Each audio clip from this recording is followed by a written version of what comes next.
News 18 के digital platform में आपका खैर मकदम है। मैं हूँ पुलवामा से आपका मेज़बान बिलाल खान। पुलवामा से जो आज हमारी बड़ी खबरें जिन पर हमारी नज़र रहेगी वो है मौसमी सरमा ने दस्तक तो दी है, साथ साथ में इस वक्त खुशक मौसम चल रहा है, तो इसके जो मुज़िर असरात है वो इस वक्त हमारे आबी वसाइल पर मरतब हो रहे हैं।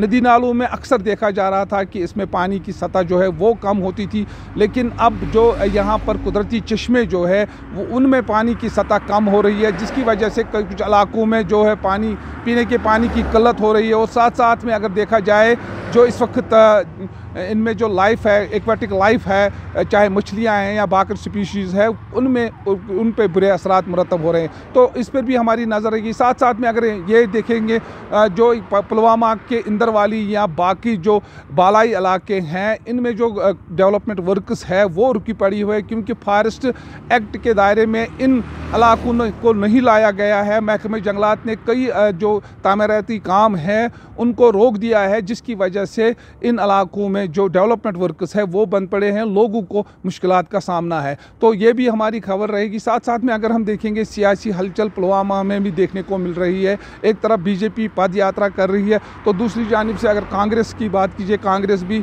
ज़मीनी सतह पर जो कांग्रेस को मजबूत करने के लिए काम कर रही है। इसके सिलसिले में जो ऑब्जर्वर्स आए हैं तो वो भी इस वक्त यहाँ पर पुलवामा में भी ज़मीनी सतह पर कांग्रेस को मजबूत कर रही है।